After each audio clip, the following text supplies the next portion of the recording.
உங்கள் பேர் என்ன? என் பேர் காரப்பேன். இது என்ன கையில்? கையில் தான் அடிச்சு விட்டேன். யார் அடித்தது? பாலகண்டாக பாலகண்டாக பாடு.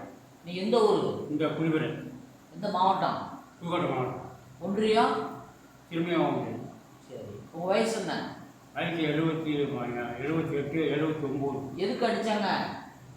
அவனுக்கு இந்த இதில் வந்து இது மயம் கட்டினேன் மூச்சவன். இதை வந்து அவனுக்கு தானத்திற்கு போட்டு கொடுத்தேன். இதுக்காக எல்லாத்தையும் எப்படி போட்டு கொடுத்தாங்க அப்படின்னு அடிப்பேன். உங்களுக்கு என்ன அரசாங்கம் என்ன செய்யணும்?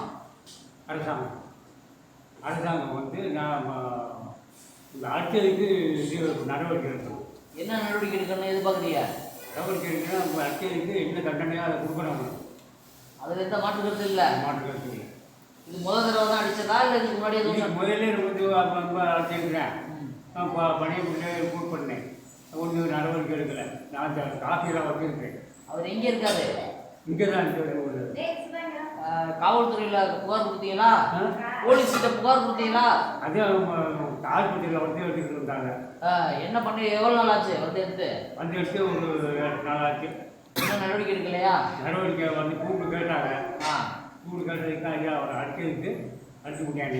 நீங்கள் அவருக்கு எஃப்ஐஆர் போட்டு உள்ளே இருக்கு அப்படின்னு அதான் சொன்னேன். அவர் தெரியல பாப்பா முடியும். அவர் என்ன வேலை பார்க்குறாரு? இந்த கட்டட வேலை கொடுத்து வராங்க அவர் பார்க்குறது. ஆமாம். சரி, இப்போ நீங்கள் கொடுக்குற வாக்குமூலத்தை அரசு உயரதிகாரிகள் கவனத்துக்கு கொடுப்போம். விரைவில் கண்டிப்பாக உயரதிகாரிகள் நடவடிக்கை எடுப்பாங்க. சரி. புகார் கொடுத்த இது வச்சிருக்கீங்களா? புகார் கொடுத்தது இல்லை. ரெசிப்ட் வாங்கலையா? அடிச்சதுக்கு கொடுத்து வச்சுருக்கேன். அந்த இது